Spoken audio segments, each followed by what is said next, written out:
My son forgot to hang up the phone. We had just finished a normal conversation, the kind we had almost every day. He asked how I was doing, if I had taken my medication, if I needed anything. I told him everything was fine, that he should not worry. He said goodbye with an "I love you, Mom" that filled my chest with warmth. I set the phone down on the kitchen table and turned around to pour myself a cup of tea. But the phone did not disconnect.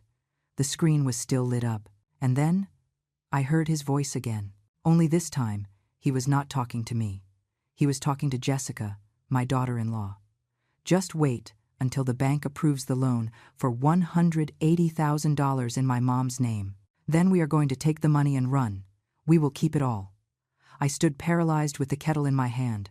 The world stopped. My heart stopped beating for a second that felt like an eternity. $180,000 in my name. Run away. Keep it all. But he did not know I was listening to every word. Jessica's voice responded with a laugh I had never heard before. A cold, calculating, cruel laugh. She asked how long until the bank gave the final approval. Liam told her 2 weeks, maybe 3. That everything was going perfectly. That I had signed the preliminary papers without asking a single question. That it was so easy to manipulate me it was laughable. My hands trembled. I almost dropped the kettle. I had to lean against the counter to keep from collapsing right there. Every word coming out of that phone was a death sentence for everything I had believed about my life, about my family, about my son. Jessica asked what they would do with me afterward. And Liam's answer shattered my soul into pieces, so small I thought I could never put them back together. "It does not matter. Once we have the money, we are gone. She stays here with the debt, with the mortgaged house, alone.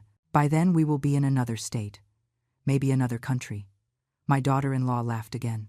She said it was about time, that she was tired of pretending she liked me, that she was sick of coming to visit, of listening to my stories, of pretending she cared about my boring, lonely old life. She said I had served my purpose, and now they could finally get rid of me. Liam agreed. He said he was also exhausted from acting like the devoted son, that it made him sick to have to hug me, that he was repulsed by kissing my cheek, that every time he told me "I love you," he wanted to vomit. I felt like I was drowning, like the air had turned solid and could not enter my lungs. I let myself fall into the nearest chair. Tears began to roll down my cheeks uncontrollably, silent, burning, loaded with a pain I had never experienced. My name is Margaret Sullivan. I am 64 years old. I have been a widow for 11 years, since I lost my husband in a construction accident that left me alone in this house that is too big for one person.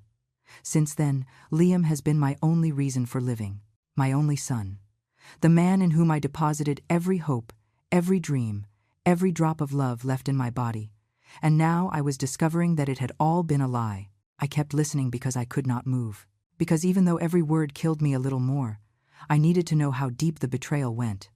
Liam told Jessica the details, that he had forged my signature on additional documents the bank had requested, that he had used my personal data, my impeccable credit score, my house as collateral, all without me knowing a thing, all behind my back. He said the home equity loan was already in the final approval stage, that he had lied to the bank, telling them the money was for urgent home renovations and for my medical expenses, that the idiots had believed it all because a 64-year-old lady with a good credit history never raises suspicions. Jessica asked if I suspected anything. Liam laughed. He said no, that I was too naive, too needy for affection, that the only thing I wanted was to feel loved, to feel important to someone, and that made me the perfect victim. He was right.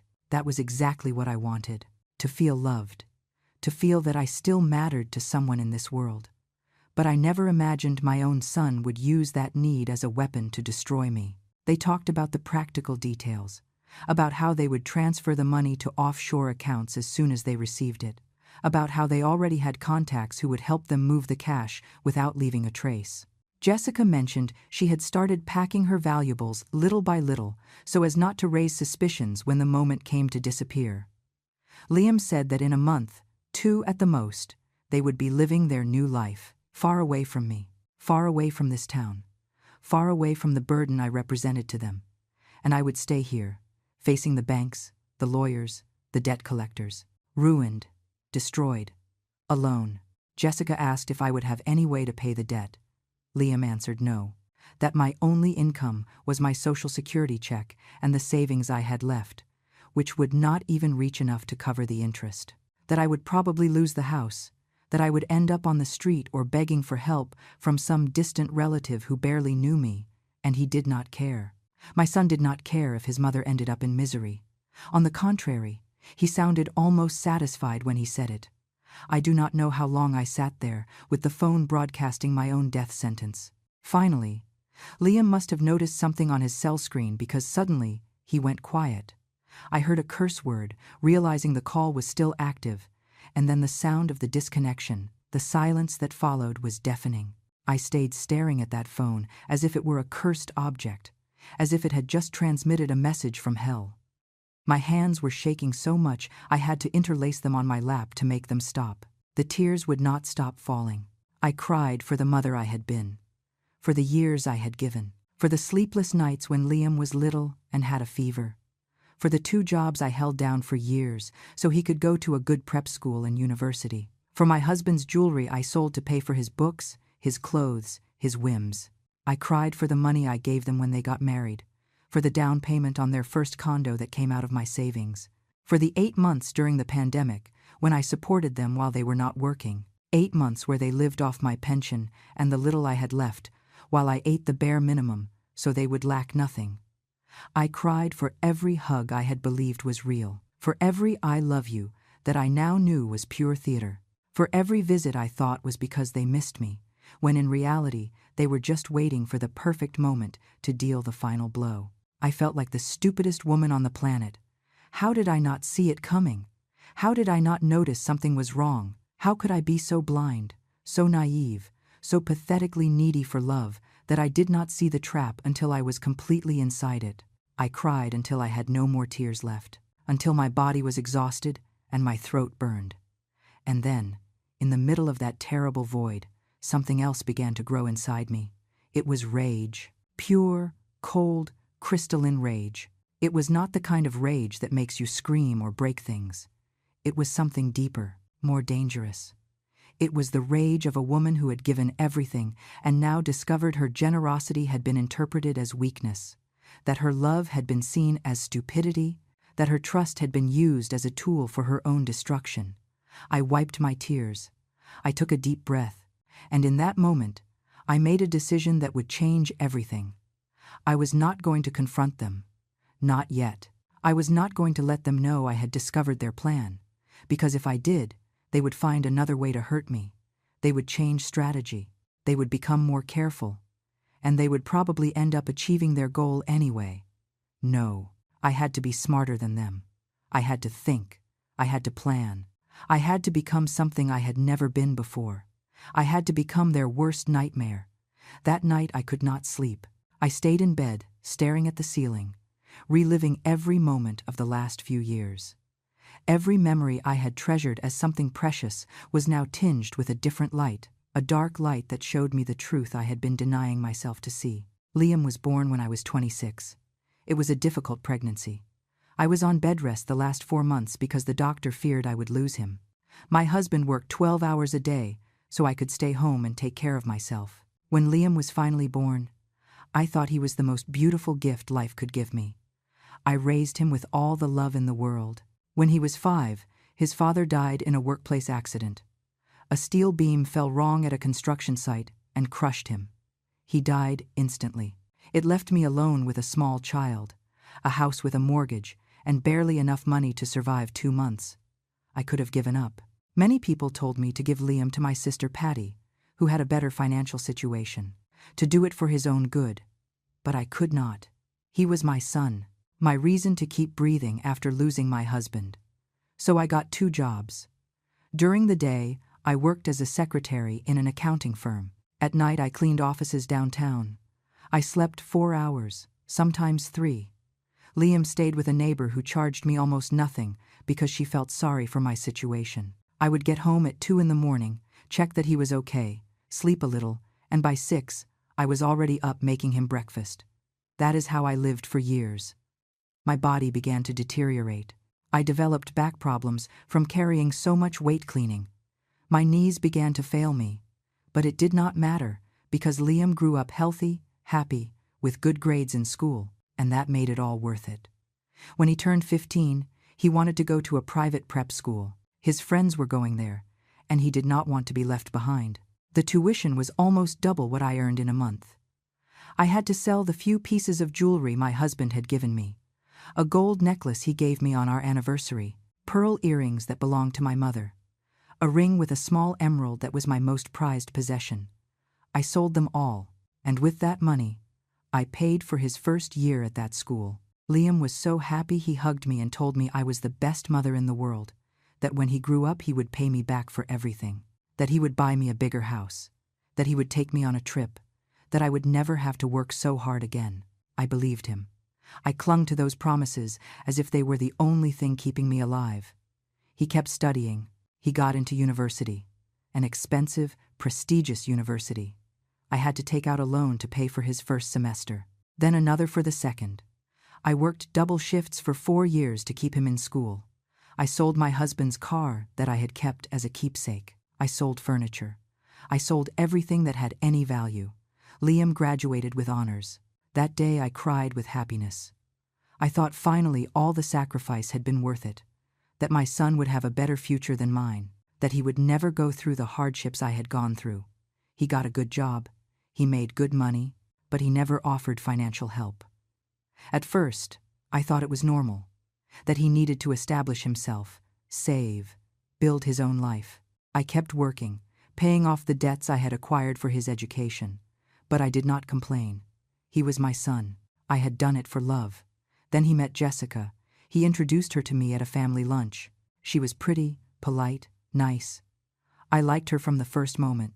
She told me she admired strong women like me very much, that her own mother had died when she was a teenager, and she had always wished for a maternal figure in her life.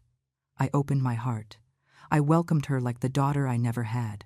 When they got engaged, Liam asked me for help with the down payment on the condo. He said that between the two of them, they could not scrape together enough. I took $15,000 out of my savings, almost everything I had left after years of work. I gave it to them without thinking twice. It was for my son's happiness, for his future, so he could form his own family in a decent home. They got married. I paid for part of the wedding. It was not a big wedding, but not small either. I spent another $8,000 I did not have. I had to borrow from my sister Patty. It took me 2 years to pay that money back. The first years of their marriage I visited them often. Jessica always welcomed me with a smile. She offered me coffee. She asked how I was. I thought she really cared, that I had found in her someone who loved me, that I was not alone in the world. Then came the pandemic. Liam and Jessica lost their jobs. They were desperate. They could not pay the rent on their condo. They had no money for food. They came to ask me for help. I was barely surviving on my Social Security check. I had to stop working 2 years earlier because my health problems got worse. The arthritis in my hands prevented me from cleaning anymore. My back could not handle standing for many hours. But I had some savings. Not much, but something. I told them to come live with me. That way they would not have to pay rent, that we could share expenses. They moved into my house with all their things. They took the master bedroom, the one that had been mine and my husband's. I moved into the small room in the back. For 8 months, I supported them. I bought food for the 3 of us with my pension. I paid the utilities. I paid for everything. They did not work. They said they could not find anything. I tightened my belt. I ate less so they would not go without. I stopped buying my blood pressure medication because the money was not enough. Once I fainted in the kitchen from high blood pressure. Liam found me on the floor. He took me to the hospital. The doctor scolded me for not taking my meds. I told him I did not have the money. Liam was there, listening. He said nothing. He offered no help.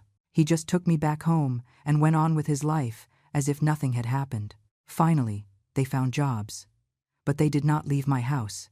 They said they needed to save first, that in a few months they would leave. I believed them.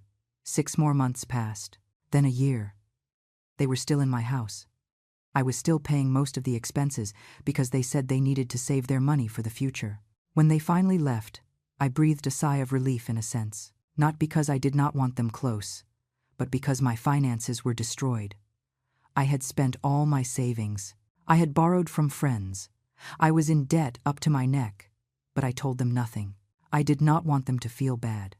I did not want them to think they had been a burden to me, because despite everything, they were my family, my only son and the woman he had chosen, and I loved them. After they left, Liam kept visiting me, once or twice a week. Sometimes he brought Jessica, other times he came alone. He always asked how I was. He always hugged me. He always told me he loved me, and I clung to those visits as if they were the only thing keeping me with the will to live. Because deep down, in the deepest part of my being, I was afraid of being alone. I was afraid of being forgotten.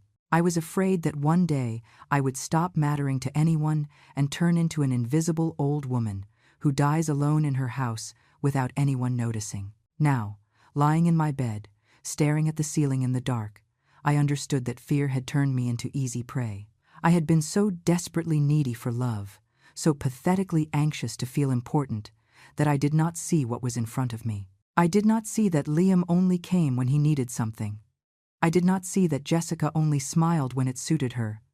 I did not see that every hug was calculated, that every word of affection was an investment for a future benefit.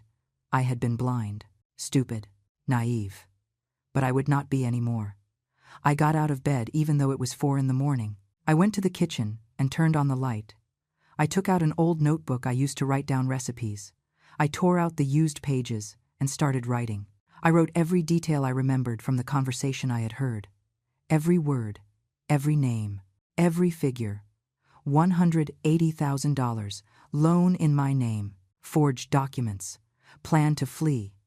Then I wrote everything I had done for them, all the money I had given them, all the times I had helped them. I needed to see it clearly. I needed to understand the magnitude of what I was facing. When I finished, it was almost 6 a.m.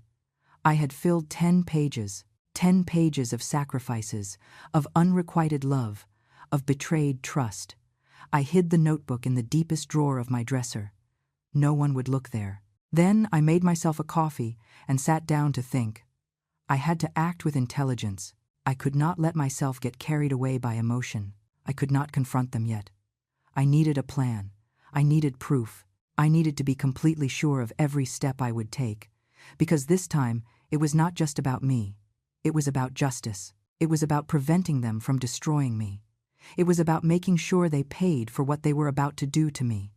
And I would do whatever was necessary to achieve it. The following days were the hardest of my life. I had to become an actress. I had to pretend everything was fine, that I knew nothing, that I was still the naive and trusting mother they believed I was. Every time the phone rang, and it was Liam, I had to control my voice. I had to sound normal, loving, incapable of suspecting anything. The first time he came to visit me after that conversation, I thought I would not make it. I heard his car park in front of my house, and my heart raced so fast, I thought I would have a heart attack right there. I took a deep breath. I wiped my sweaty hands on my apron, and I opened the door with a smile. "Hi, Mom," he said, kissing my cheek as he always did. That kiss burned my skin. I wanted to push him away, to scream at him, to tell him I knew everything, but I did not. I swallowed the rage and kissed him back. "Son, what a surprise. Come in, come in." I was just making coffee. We went into the kitchen. He sat at the table, as he had done thousands of times before. I poured him coffee in his favorite mug, the one with a drawing of a boat I gave him when he was 10 and dreamed of being a sailor. I sat across from him and watched him while he drank. I saw him with new eyes. He was no longer my little boy. He was no longer the son I had created in my mind. He was a stranger, a man capable of betraying his own mother without the slightest remorse. And I had to pretend I did not know. We talked about trivial things, about the weather, about his job, about the neighbors. He acted perfectly. He smiled. He asked about my health. He looked relaxed, confident. I did the same. I smiled. I answered. I acted like the loving mother he expected me to be. But inside, my mind was working at full speed. I observed every gesture, every word, every look. I was looking for clues. I was looking to understand how someone could be so convincing while planning to destroy the one who gave him life. Before leaving, he hugged me. "I love you, Mom. Take care of yourself." I returned the hug. "I love you too, son." A lie. In that moment, I did not feel love. I felt disgust. I felt pain. I felt a rage so deep it scared me. But I could not let him see it. Not yet. When he left, I closed the door and leaned against it. I was shaking. It had been harder than I imagined. But I had done it. I had acted well. He suspected nothing. That night, I called my sister Patty. She lived in another state, 3 hours away. We did not see each other very often, but we had always been close. She was the only person in the world I could trust completely. "Patty, I need to talk to you. It's urgent." She noticed the tremor in my voice. "What happened, Maggie? Are you okay? I can't talk over the phone. Can you come this weekend?" There was a pause. Then her voice, worried. "I'm coming tomorrow. I'll be there by the afternoon." That night, I did not sleep again. I stayed up thinking about how to tell Patty what was happening, how to explain to her that her nephew, the boy she had also helped raise, was capable of something so horrible. Patty arrived the next day at 3 in the afternoon. As soon as I opened the door, she saw my face and knew something was very wrong. She came in quickly, closed the door behind her, and hugged me. "Tell me what happened." We sat in the living room. I told her everything. From the beginning. I told her about the call Liam forgot to hang up. I repeated every word I had heard. I told her about the $180,000 loan, about the plan to run away, about the horrible things they had said about me. Patty listened in silence. Her face went from worry to disbelief, and from disbelief to fury. When I finished speaking, she had tears in her eyes. "That bastard, that wretched boy. After everything you did for him. I don't know what to do, Patty. If I confront him, they are going to deny everything. They are going to say I misunderstood and probably find another way to hurt me." Patty sat thinking. She was a practical woman, smart. She had always been better than me at handling difficult situations. "That is why I needed her help. You are right. You cannot confront them yet. You need proof. You need solid evidence of what they are planning, and you need to protect yourself legally." "How?" "First, we need to know exactly what documents he has forged. Second, we need a lawyer, someone who can advise you on how to protect your assets. And third, you need to play along. Make them believe their plan is working while you prepare to strike back." I looked at her. My younger sister, 3 years younger than me, but always stronger, more decisive. "I don't know if I can keep pretending. Every time I see him, I want to scream everything I know at him." "I know, but you have to do it. For your own good. If you want to get out of this without losing everything, you have to be smarter than them." We spent the rest of the afternoon making a plan. Patty suggested we look for a lawyer first. She knew someone trustworthy in the city, a man named Robert Miller, who specialized in fraud and family cases. "I will contact him tomorrow. In the meantime, you need to figure out what papers you have signed lately. Has Liam brought you anything to sign in the last few weeks?" I thought about it. Yes, about 3 weeks ago he brought me some documents.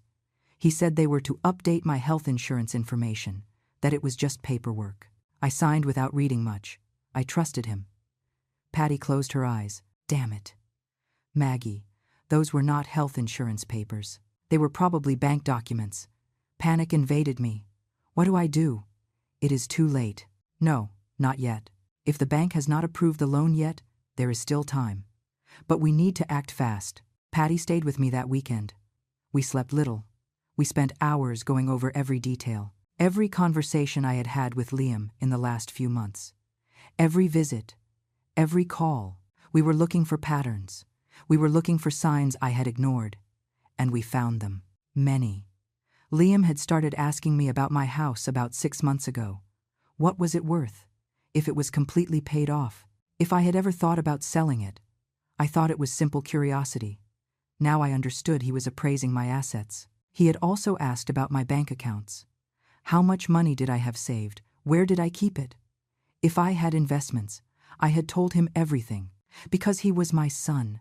Because I thought he cared about my financial well-being. How stupid I had been. Patty and I made a list of everything. We documented every suspicious question, every strange visit, every moment Liam had shown too much interest in my finances. On Sunday afternoon, before leaving, Patty hugged me tight. "You are going to get out of this, I promise you. But you have to be strong. You have to keep acting like nothing is wrong. You can do it." I nodded, though I was not sure. "I am going to try." "No. You are not going to try. You are going to do it, because if you don't, they are going to beat you. They are going to destroy you. And I am not going to let that happen." When Patty left, I felt a little stronger, a little less alone. I had an ally, I had a plan, even if it was still incomplete, and I had a reason to keep going. On Monday morning, Patty called me. She had spoken with Robert Miller, the lawyer. He had agreed to see me that same week. We set a meeting for Wednesday at 10 in the morning at his office. Those 2 days were eternal. Liam called me on Tuesday. He wanted to know how I was, if I needed anything. I acted normal. I told him everything was fine, that I missed him, that I hoped to see him soon. Soon. "Mom, I promise that soon I am going to spend more time with you." Liar. What he wanted to say was, "Soon I am going to finish robbing you and disappear from your life." On Wednesday, I arrived early at Robert Miller's office. It was a modest building in the city center. His office was on the 3rd floor. A secretary welcomed me and offered me coffee. I was too nervous to drink anything. Robert came out to greet me personally. He was a man of about 50, serious but with kind eyes. He had me come into his office and close the door. "Mrs. Sullivan, Patty told me briefly about your situation, but I need you to tell me everything from the beginning. Do not leave out any detail, no matter how insignificant it seems." And that is what I did. I told him everything. The call Liam forgot to hang up, the exact words I had heard, the documents I had signed without reading, all the money I had given him over the years, everything. Robert took notes. His expression became more serious with every minute that passed. When I finished, he leaned back in his chair and sighed. "Mrs. Sullivan, what your son is doing is called fraud. It is a serious crime. If he manages to obtain that loan with forged documents, he could face criminal charges. But before getting to that, we need to protect you." "How?" "First, we are going to contact your bank. We are going to find out if there really is a loan application in your name. If there is, we are going to block it immediately. Second, we are going to review all the documents you signed. I need you to bring me everything you have. And third, we are going to prepare legal documents that protect your assets. An affidavit that you did not authorize any loan. A limited power of attorney so no one else can make transactions in your name." I felt an enormous relief. Finally, someone who knew what to do. Someone who could help me get out of this hell. "And what happens to Liam?" "He is going to go to jail." Robert looked at me seriously. "That depends on you, Mrs. Sullivan. If we decide to proceed with criminal charges, yes, he could face time in prison. But I understand he is your son, and this is incredibly difficult for you. We can handle this in different ways. The important thing now is to protect you." I nodded. I did not know if I wanted Liam to go to jail. He was still my son, despite everything. But I did know that I was not going to let him destroy me. "Do what you have to do to protect me. We will decide what to do with him later." Robert nodded. "Good.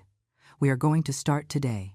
I am going to give you a letter for your bank. You are going to go there and ask directly if there is any loan application in your name. If there is, you are going to give them this letter and demand they freeze it immediately until this is investigated." He gave me the letter. My hands were trembling as I took it. This was real. I was really fighting back. I was really fighting for myself. I left Robert's office with a clear plan, with concrete steps to follow. And for the first time since I heard that terrible conversation, I felt something resembling hope. I was not going to be a victim. I was not going to let them destroy me. I was going to fight, and I would not rest until they paid for what they were doing to me. I left Robert's office with the letter in my purse and my heart beating so hard I could hear it in my ears. I had to go to the bank. I had to face the truth of what Liam had done. Part of me still hoped there was a mistake, that maybe I had misunderstood the conversation, that my son was not capable of something so terrible. But I knew I was fooling myself. The bank was a 10-minute walk away. I went slowly, trying to calm my nerves. I mentally practiced what I was going to say. I had to sound firm, secure. I could not let them see me as a confused old woman who did not understand her own finances. I entered the bank at 11:30 in the morning. There were few people. I went directly to the customer service desk. A young woman of about 30 welcomed me with a professional smile. "Good morning. How can I help you?" "Good morning. My name is Margaret Sullivan. I need information about my account and any recent activity associated with my name." The woman typed something on her computer. "Of course, Mrs. Sullivan. May I see your ID?" I handed her my ID card. She scanned it and waited for my information to load. I held my breath. Her expression changed slightly. She frowned, looking at the screen. "Mrs. Sullivan, I see you have a mortgage loan application in process. Is that what you want information about?"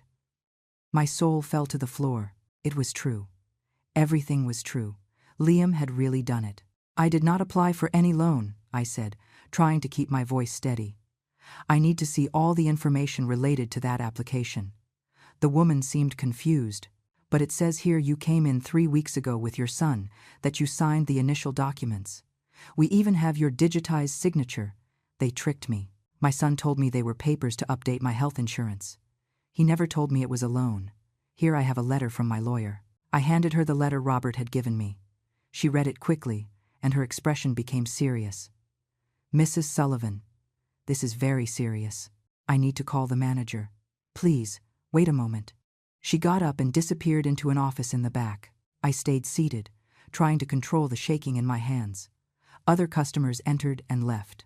Life went on normally for everyone but me. 10 minutes later, a man of about 45 in a gray suit came out. He introduced himself as the manager, Stephen Grant. "Mrs. Sullivan, please accompany me to my office." I followed him to a private office. He closed the door and invited me to sit. His face was serious but not hostile. "Mrs. Sullivan, we have reviewed your account and the loan application. Indeed, there is an application for $180,000 using your house as collateral. The documents were presented 3 weeks ago by you and your son Liam Sullivan. You are telling me you did not authorize this loan?" "Exactly. My son made me sign papers telling me they were for something else."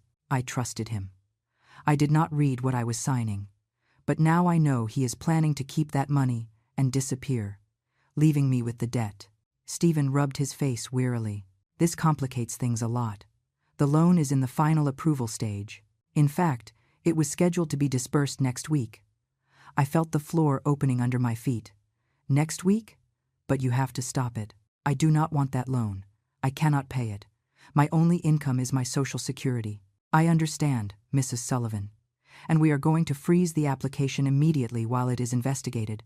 But I need you to understand this could become a legal case. If fraud is involved, we will have to report it to the authorities. My lawyer told me the same thing. Do what you have to do. I just need that loan not to be approved." Stephen nodded. "I'm going to mark this application as frozen right now.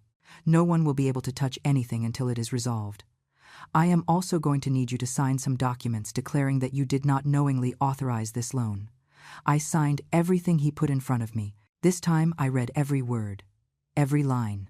I would not make the mistake of trusting blindly again. When I left the bank an hour later, I felt exhausted but also relieved. The loan was blocked. Liam would not get that money, at least not that way. But I knew this was not over. When Liam found out the bank had frozen the application, he would know something was wrong. He would have to act more carefully than ever. I got home and called Robert to tell him what had happened. He seemed satisfied. "Excellent, Mrs. Sullivan. You took the first step. Now we need to gather more evidence. Do you have access to your son's computer? Or his phone?" "No, he never leaves them here when he comes." "Then we need to be creative. The next time he comes to visit, try to record the conversation if he says something compromising, or see if you can take photos of any document if he brings it." The idea of spying on my own son churned my stomach. But there was no turning back. That night I could not sleep again. I lay thinking about what would come. How would Liam react when the bank contacted him to tell him the application was frozen? Would he come to confront me? Would he suspect I knew something? The answer came 2 days later. Liam showed up at my house without warning. It was Friday afternoon. I was in the kitchen making dinner when I heard his car. My heart raced. He opened the door with his own keys. He walked in with a firm step. His face was tense, angry. "Mom, we need to talk." I wiped my hands on my apron and tried to look calm. "Sure. Son, what happened? You look upset." "The bank called me today. They say you went there and froze the loan application. Why did you do that?" "So they were not going to pretend anymore." I was not going to pretend I knew nothing. I had to think fast. "Loan? Liam, I did not apply for any loan. You told me those papers were for health insurance." He clenched his jaw. "Mom, we talked about this. The loan was to make repairs on the house. For your future medical expenses. Don't you remember?" Liar. We had never talked about that. But I had to play along. "Liam, I do not remember talking about any loan. And I definitely do not remember authorizing $180,000. That is a huge amount. How am I going to pay that with my pension? That is why we were going to manage the money, Jessica and I, to make sure it was used well." "Manage my money? Without consulting me?" "Liam, that does not seem right to me." I saw the frustration on his face. He was losing patience. "Mom, you are confused. You probably forgot our conversation. You know, lately you have been a little forgetful." There it was. The attempt to make me look senile, to invalidate my word. "I am not confused, Liam. And I am not forgetful. I know exactly what I signed and what I did not sign, and I did not authorize that loan." He ran a hand through his hair.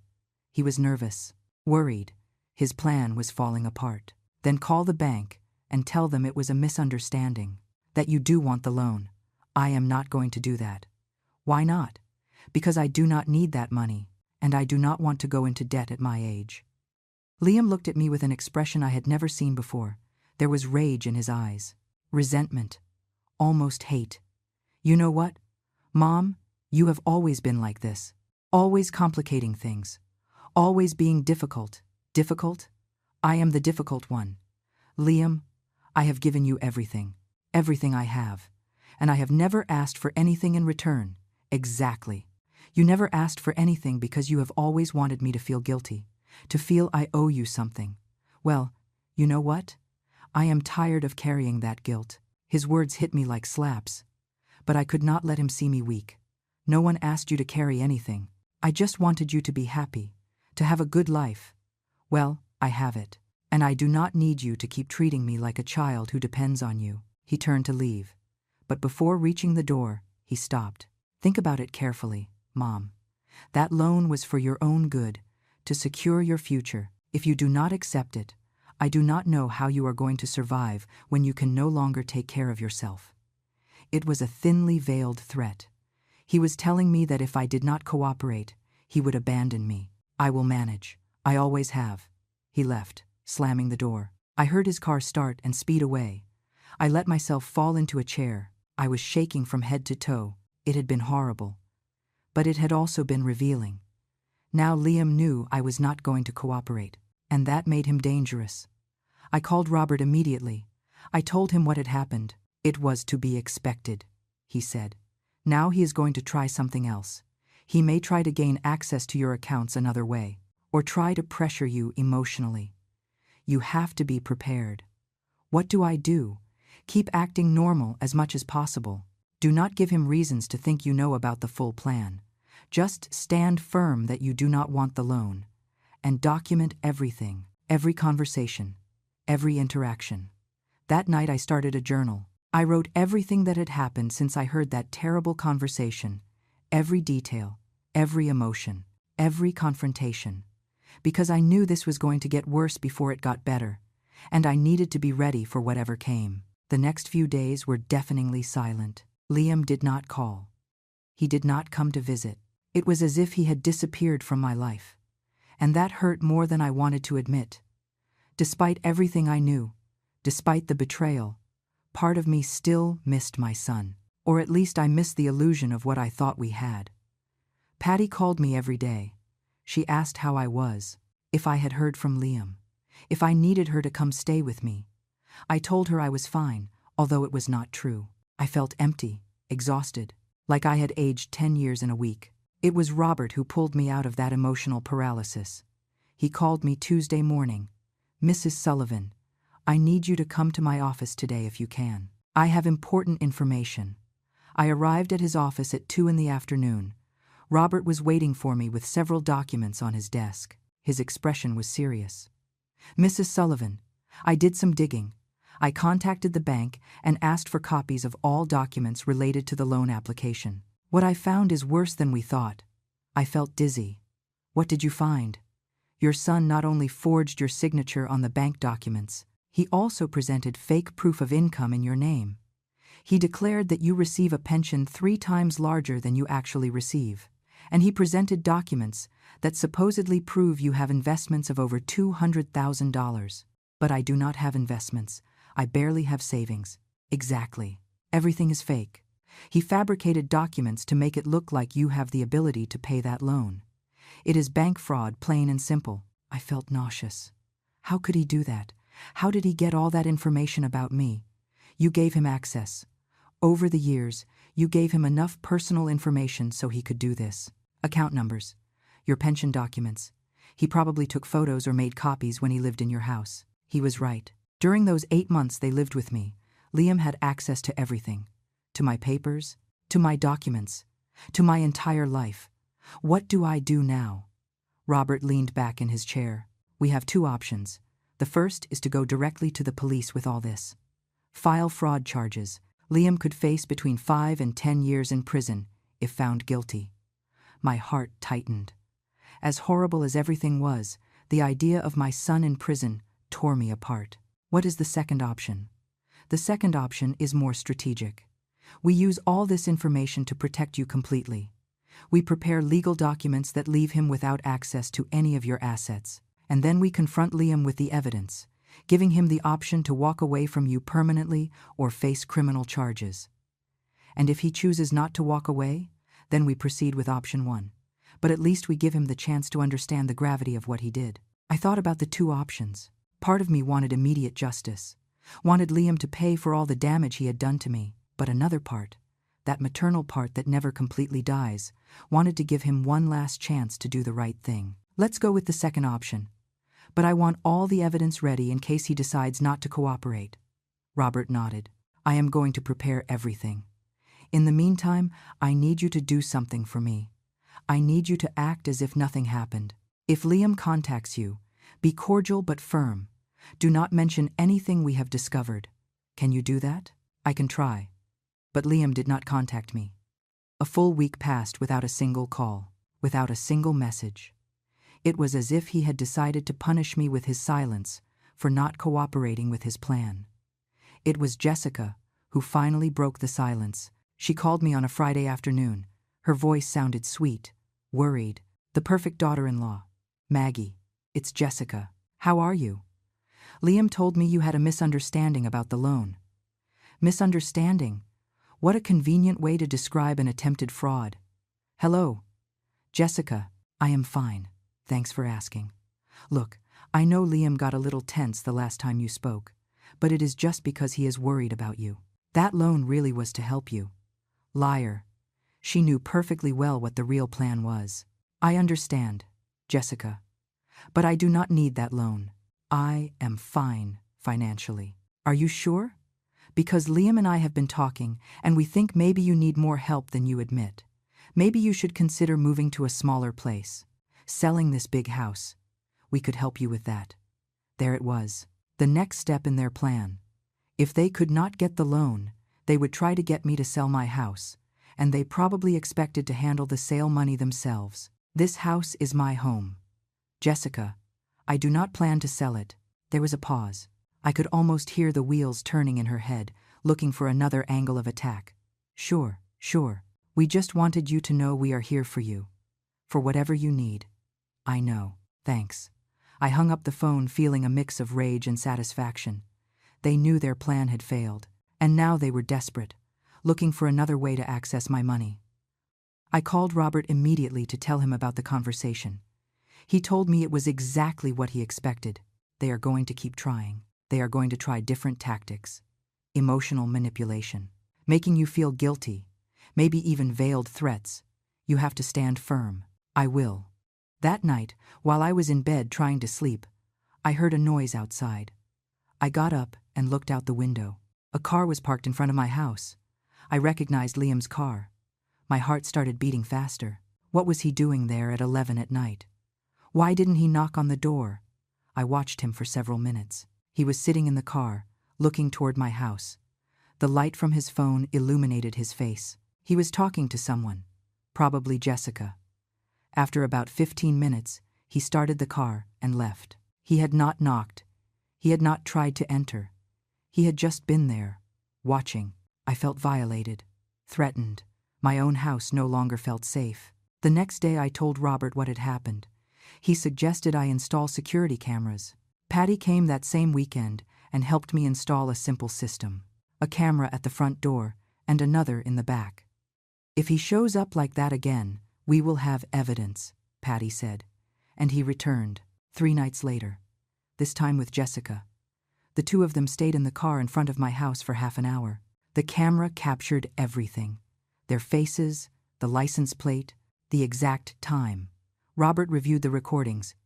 This is stalking. If it keeps happening, we can get a restraining order. But I did not want to get to that yet, because I had a better plan. Robert and I had been working on something more elaborate.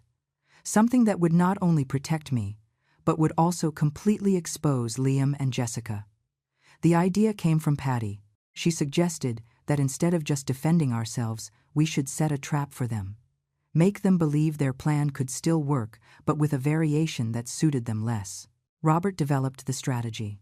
I would contact Liam and tell him I had reconsidered the loan thing, that maybe he was right that I needed help managing my finances. But instead of a bank loan, I wanted him to help me reorganize my investments. We are going to make him believe he has access to your money in a different way, Robert explained. But in reality, we are going to prepare documents that incriminate him even more. Every signature he puts down, every action he takes, is going to be additional evidence of his intent to defraud you. It was risky. It meant having to be close to Liam again, having to pretend I trusted him, but it was the best way to ensure he could never try something like this again. I called Liam on Monday morning. He seemed surprised to hear from me. Mom, I didn't expect your call. Liam, I need to talk to you. About the loan and about my finances in general. I could hear the interest in his voice. What is it? I have been thinking. Maybe you were right. Maybe I need help managing my money better. Could we meet? You, Jessica, and me. There was a pause. Then his voice, trying to sound casual but clearly excited. Of course, Mom. When works for you? How about this Saturday? You can come for lunch? I'll make your favorite dish. Perfect. We will be there. When I hung up, my hands were trembling. I had just invited into my house the 2 people who wanted to destroy me. But this time, I was prepared.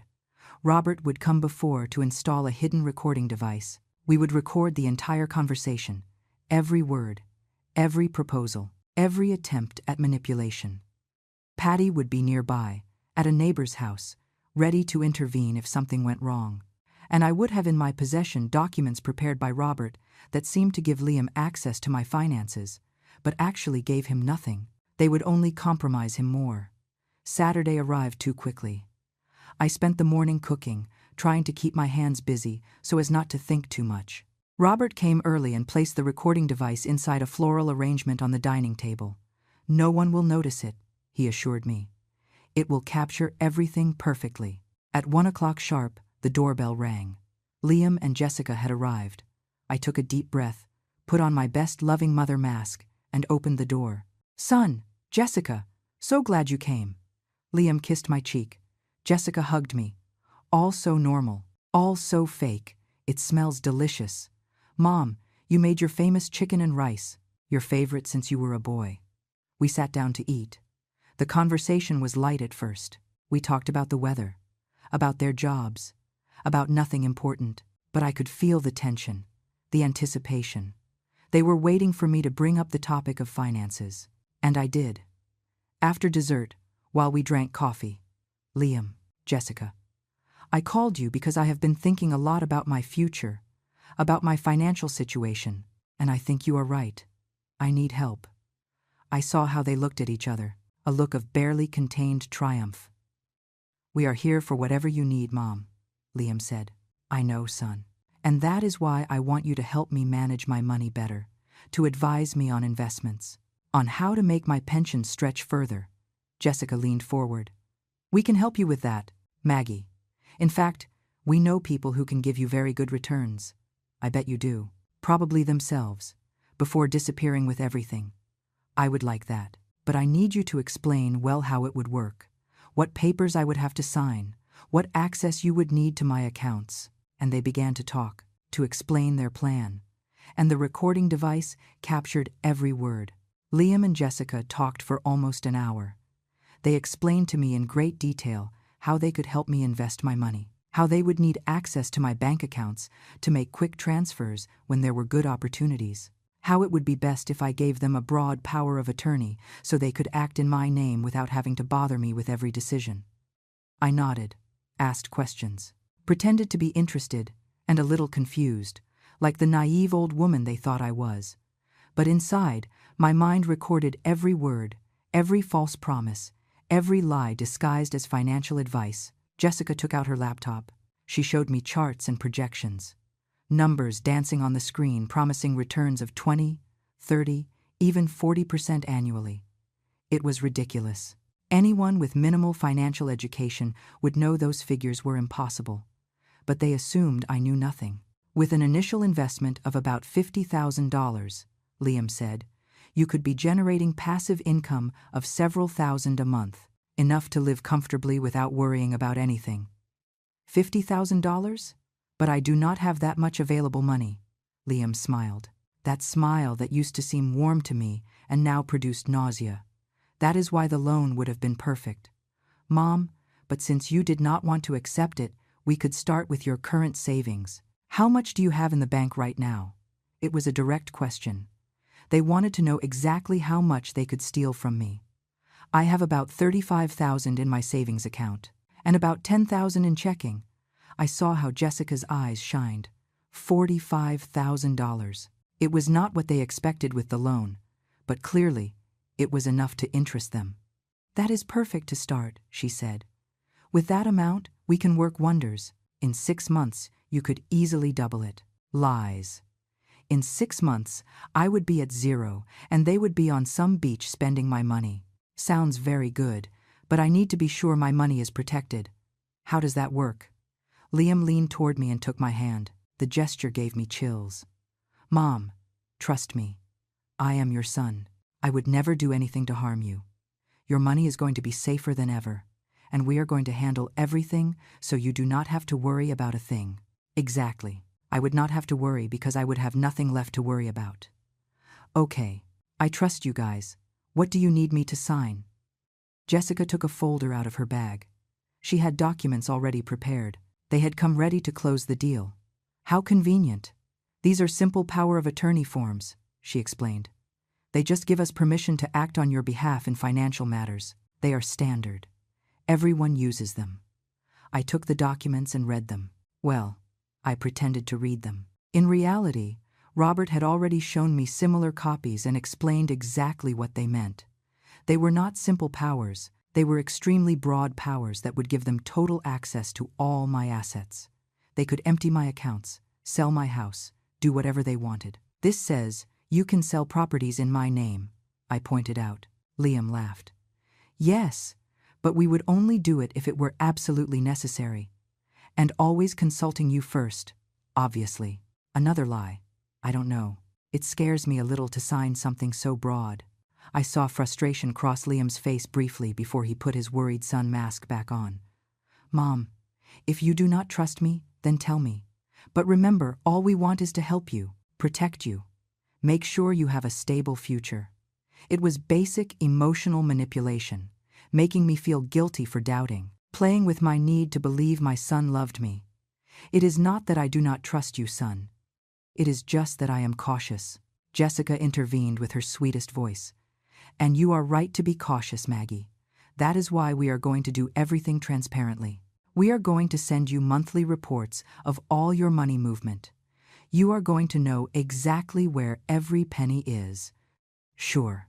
until one day the reports stopped coming because they would have disappeared. I left the documents on the table. Let me think about it for a couple of days. It is an important decision. Liam clenched his jaw. Mom, investment opportunities do not wait. If we want to take advantage of the best returns, we need to act fast.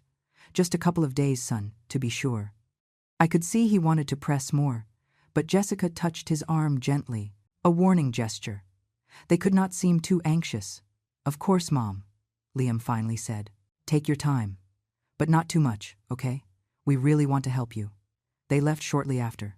I hugged them at the door, as I always did. I told them I loved them.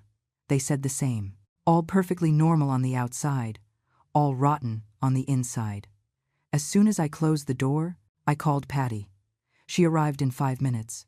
Robert came half an hour later. We reviewed the recording together. It is pure gold, Robert said. They have documents prepared in advance. They are pressuring her to sign fast. They are promising impossible returns. And best of all, it was recorded that they are seeking total access to your assets. It is enough to proceed legally, more than enough. But there is something else we can do, something that will incriminate them even more decisively. Robert took some documents out of his briefcase. They were similar to the ones Liam and Jessica had brought, but with subtle differences. These are powers of attorney that I have prepared. At first glance, they seem to give them access to your money, but they have hidden clauses that make them null and void. More importantly, they have a clause that specifically declares that anyone attempting to use these documents for personal gain will be committing fraud. Do you want me to give them these instead of the ones they brought? Exactly. You tell them you went to a trusted notary or lawyer to have the documents reviewed, that this lawyer made some adjustments to protect you better. You give them these documents to sign as witnesses. Once they sign, we will have irrefutable evidence of their intent. Patty smiled. It was the first time she had smiled in weeks. It is brilliant. They are going to sign their own sentence, but I have to get them to sign without suspecting, I said. That is why the documents look almost identical to the originals. Only a lawyer reading carefully would notice the differences. And I doubt they read carefully. They are too anxious to close the deal. We spent the rest of the afternoon planning every detail. I would call Liam the next day. I would tell him I had reconsidered and was ready to sign, that I had just made some small adjustments with a lawyer to feel safer, to come on Wednesday to finalize everything. Wednesday, 4 days away. 4 days to mentally prepare myself to see their faces again, to go back to pretending I did not know what they really were. I called Liam on Monday morning, as we had planned. He answered on the second ring.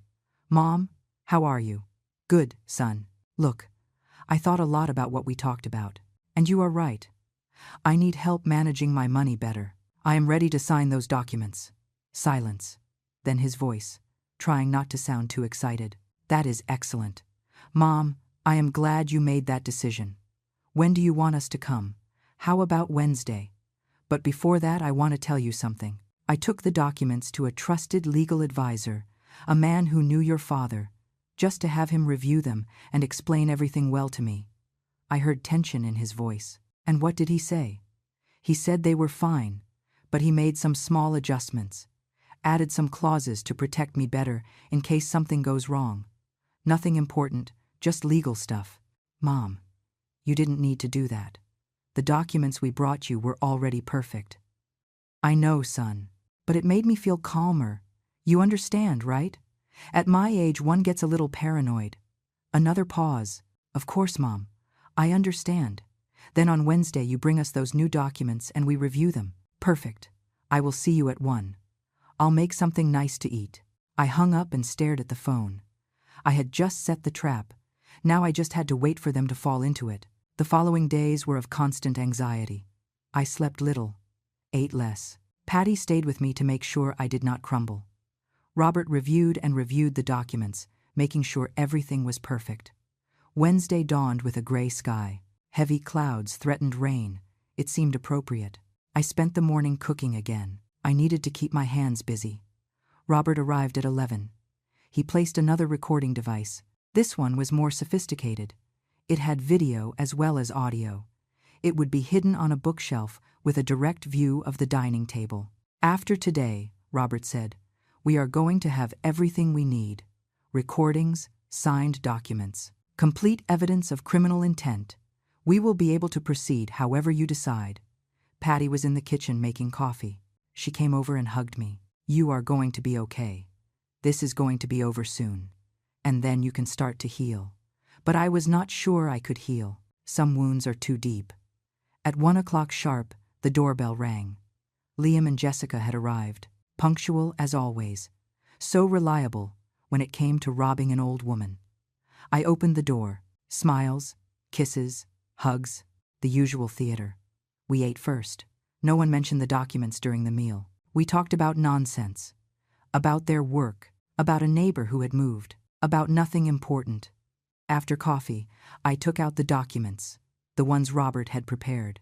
I placed them on the table. Here they are. The lawyer made some changes, but said they are standard. Do you want to review them? Liam took the documents. He glanced at them quickly, too quickly. He was not really reading. He was just verifying that they looked official. They look good, Mom. Where do I sign? I need both of you to sign here as witnesses, and I sign here, giving you the power. Jessica also reviewed the documents superficially. Then she took a pen out of her purse. An expensive pen, probably bought with money they had gotten by deceiving someone else. They signed, both of them, without reading the clauses that incriminated them, without realizing they had just signed their own condemnation. I signed too, doing the full theater. Ready, said Liam, smiling. Now we are going to start working for you. You will see how well you are going to do. Thank you, son. Thank you both. I feel calmer knowing you are going to take care of me. They left half an hour later, happy, triumphant, convinced they had won. But they had no idea what had really just happened. As soon as they left, Robert came out of the room where he had been waiting. His face showed a professional satisfaction I had rarely seen in him. We have it all. Video, audio, signed documents. It is irrefutable evidence. I sat on the sofa, feeling the weight of what we had just done. And now what follows? Robert sat across from me and opened his briefcase. He took out more documents. Always more documents. Now we prepare the final counteroffensive. We are going to do several things simultaneously. First, tomorrow I am going to present all the evidence we have to the bank. They are going to permanently close any possibility of Liam gaining access to your accounts, and he is going to realize it, probably. But by that moment we will already be on the next step. I am going to prepare legal documents that strip him of any right to your assets, present or future. We are also going to revoke any power of attorney he might claim to have previously. Patty intervened from the kitchen. And when do we confront them? Robert smiled. Here comes the interesting part. We are going to organize an event, a family gathering, something that seems normal, a lunch, a celebration, something where witnesses are present, witnesses, family, close friends, people who need to know the truth about Liam and Jessica. And in that moment, in front of everyone, we are going to expose exactly what they tried to do. I felt a knot in my stomach. I do not know if I can do that. Expose him publicly like that. Patty came over and took my hand. Maggie, they had no problem planning to leave you in ruin, to abandon you with a debt you could never pay, to destroy your life without the slightest remorse. They deserve for it to be known who they really are. She was right. I knew it, but he was still my son. Despite everything, part of me still felt that maternal instinct to protect him. What if we simply tell them we know everything, that they stay away and never come back? Robert shook his head. Mrs. Sullivan, people like Liam and Jessica do not learn from a private warning. If you let them go now, they are going to try the same thing with someone else. Maybe with another older person. Maybe with someone who does not have the luck to discover them in time. You have the opportunity to stop them definitively. His words hit me. I had never thought about that. That if I did not do something, they could do this same thing to another person. To another mother. To another lonely and vulnerable old woman. What kind of event do you suggest? Robert thought a moment. When is your birthday? In 3 weeks, the 15th of next month. Perfect. Organize a birthday party. Invite family, friends, neighbors. Make it look like a normal celebration. Liam and Jessica won't be able to refuse to attend without looking bad.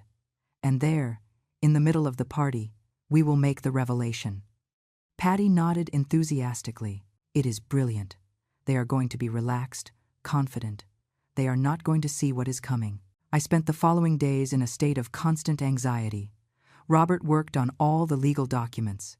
Patty helped me plan the party. I tried to keep calm and act normal when Liam called. And he called.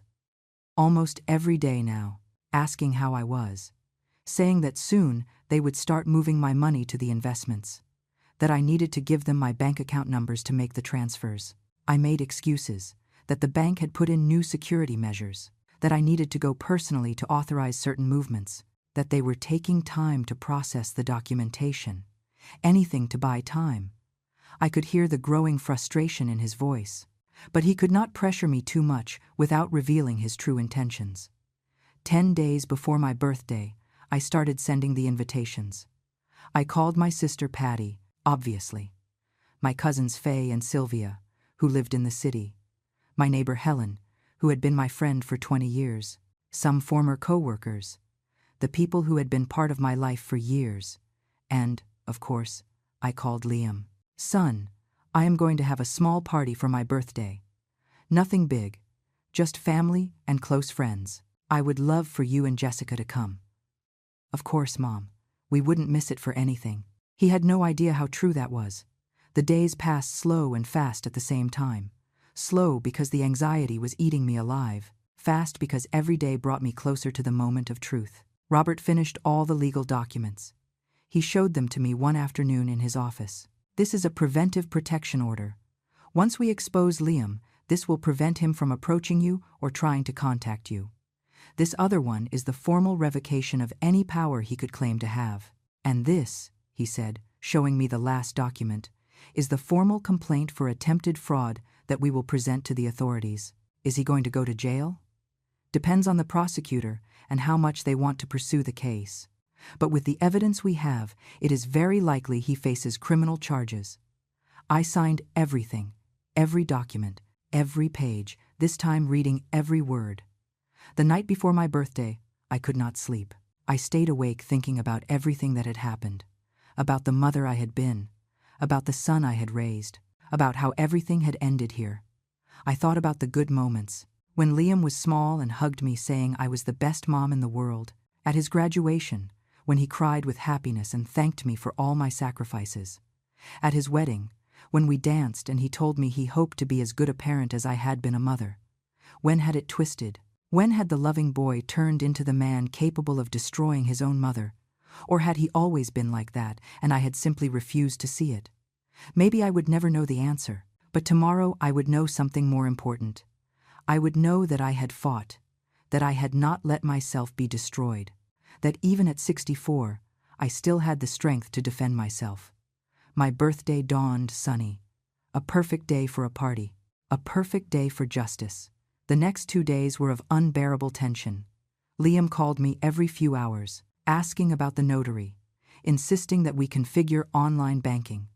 His tone became increasingly urgent, more desperate. I kept postponing, inventing excuses. I had a headache. I had a doctor's appointment. I was tired. Anything to buy time. On Sunday night, Patty arrived to stay with me. Robert would come Monday morning. It was time to prepare the final event, the definitive confrontation. "Are you ready for this?" Patty asked me while we drank tea in the kitchen. "I don't know. I thought so, but now that it is so close, I am not sure. You can back out if you want. We can go directly to the police without confronting them." I shook my head. "No. I need to do this. I need them to see my face when they discover I know everything, that I was never the fool they thought I was." Patty squeezed my hand. "Then we are going to do it right." Monday, Robert arrived with more documents. He had prepared a complete dossier with all the evidence, transcribed recordings, photographs of the forged documents, bank records, everything organized chronologically. "This is the moment," Robert said. "Today in the afternoon, your grandson has a birthday. You told me Liam and Jessica were going to come with him to celebrate here at your house." It was true. My grandson Mason was turning 7. Liam had called me 2 days before to confirm they would come at 5 in the afternoon. I had said yes, that I would make cake and something to eat. A normal family celebration, but it would not be normal. Are we going to do this in front of the child? I asked, worried. No, Mason is going to be here.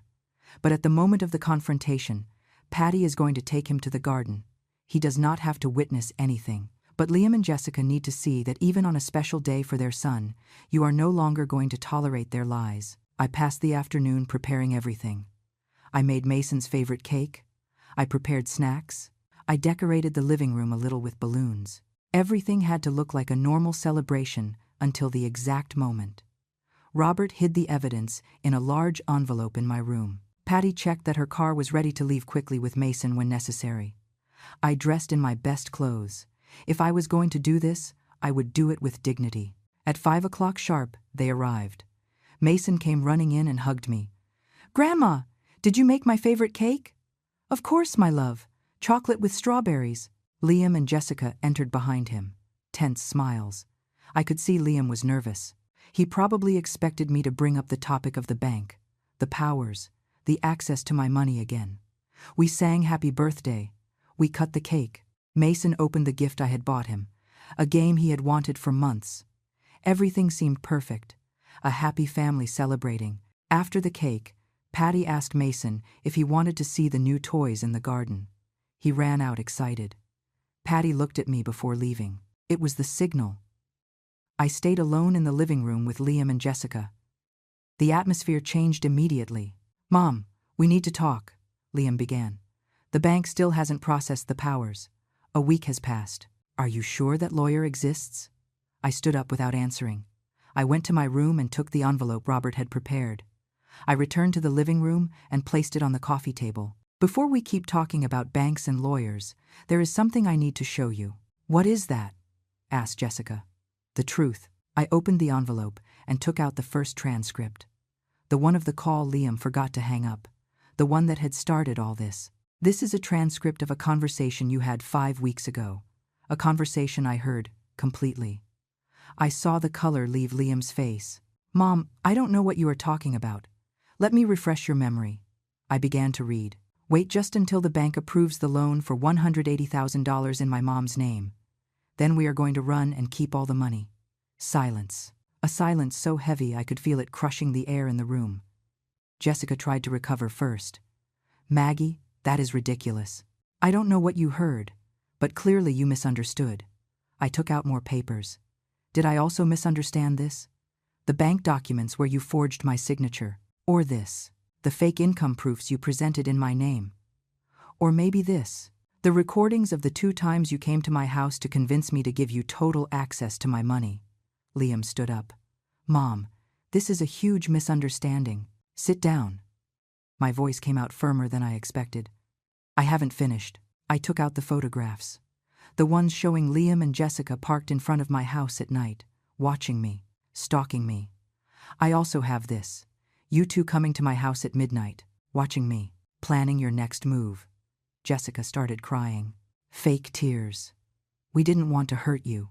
We were just desperate. We have debts. We needed help. And robbing me was the solution? Leaving me in ruin? Abandoning me after taking everything I have?" Liam took a step toward me. "You have more than you need. This house is too big for you. That money was just sitting there. We needed it more. That money is mine. This house is mine. I worked all my life for it. And you have no right to anything. I am your son. I have a right to whatever is mine by inheritance. Inheritance is received when someone dies. Were you waiting for me to die to take it all, or did you prefer to do it while I was still alive so you wouldn't have to wait?" Liam's mask fell completely. His face transformed into something I had never seen before. Pure hate. "You know what? You are right. I am tired of pretending. I am sick of having to come here to listen to your boring stories, of pretending I care about your pathetic life, of acting like the perfect son when the only thing I want is what belongs to me. Nothing belongs to you. Everything belongs to me. After what I sacrificed taking care of you, putting up with you, pretending I love you." His words should have destroyed me, but I felt no pain anymore. Only a cold calm. Here is what is going to happen now, I said, taking out the last document. This is an agreement prepared by my lawyer. You are going to sign that you renounce any claim on my assets. You are going to stay away from my life permanently. And in exchange, I will not file criminal charges against you. Criminal charges? Jessica looked terrified. Bank fraud, document forgery, attempted theft, stalking. I have evidence of everything. My lawyer is ready to go to the police tomorrow if you don't sign this. Liam laughed, a bitter laugh, full of poison. You are not going to do anything. I am your son. You are not going to put me in jail. Test me. Liam looked at me with a mix of disbelief and fury. He still could not believe his mother, the naive old woman he thought to manipulate so easily, had beaten him at his own game. You wouldn't dare, he said, but his voice was trembling. I took the phone that was on the table. Robert is waiting for my call. One word from me, and this becomes an official criminal case. You decide. Jessica broke first. She let herself fall onto the sofa, crying for real this time. Sign. Liam, please.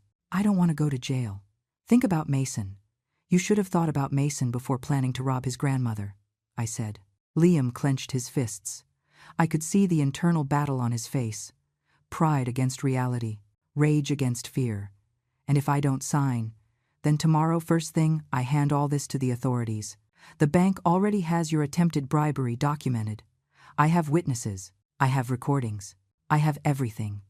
You are going to lose much more than an inheritance. You are going to lose your freedom. 5 minutes passed in silence. Finally, Liam extended his hand. Give me the damn paper. I passed him the agreement. He read it with clenched teeth. Then he signed. Jessica signed after, with trembling hands. Now get out of my house, I said. Pick up your son and go. I never want to see you again. And Mason? Asked Jessica. You won't see him either. That question hurt me. My grandson was innocent in all this, but I knew that if I maintained contact with him, Liam would use him as an excuse to get close again. When Mason is older, if he wants to look for me, I will be here. But you two never step foot in this house again. Liam stood up. He looked at me with a hatred that no longer scared me. This does not end here. Yes, it does. And if you try to contact me, if you try to come back, if you try anything, I go straight to the police. This agreement is only valid as long as you stay far away from me. They left without saying more. Patty came in with Mason from the garden. The boy asked why his mom and dad looked so angry. Patty told him adults sometimes had difficult conversations, but everything would be okay. They left. I heard the car drive away. And then, only then, did I allow myself to cry. Patty hugged me. It's over. It's done. It's done? I lost my son. I lost my grandson. You lost a man who never truly loved you, and you saved your life, your house, your dignity. Robert arrived half an hour later. He reviewed the signed agreement. This is legally binding. If they break it, we can proceed with charges immediately. Do you think they will try anything else? No, Liam is a coward. Cowards run when you truly confront them, and he was right. Weeks passed. Then months. Liam never tried to contact me. He changed his number. He moved to another state, according to a distant cousin. He disappeared from my life as completely as he had planned to disappear with my money. The house felt empty at first. I missed Sundays with Mason. I missed believing I had a family that loved me. But slowly, that loneliness transformed into peace. Patty came to visit me every week. I started going out more. I joined a group of women my age at church. I made new friends, real friends who wanted nothing from me except my company. One afternoon, 6 months after everything, I was sitting in my garden drinking tea when I received a letter. It was from Mason. He was 8 years old now. The letter said, in childish handwriting, that he missed me, that his dad had told him I was angry with them, but that he loved me and hoped to see me someday. I cried reading that letter. But I also smiled, because I understood I did the right thing. I protected my life, my assets, my dignity, and someday, when Mason was big enough to understand, I could tell him the truth. My name is Margaret Sullivan.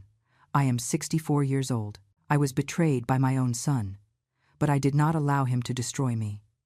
I learned that self-love is more important than the love we beg for, that dignity has no price, and that it is never too late to defend what is yours. My house is mine, my money is mine, my life is mine, and finally, after so many years, I am free.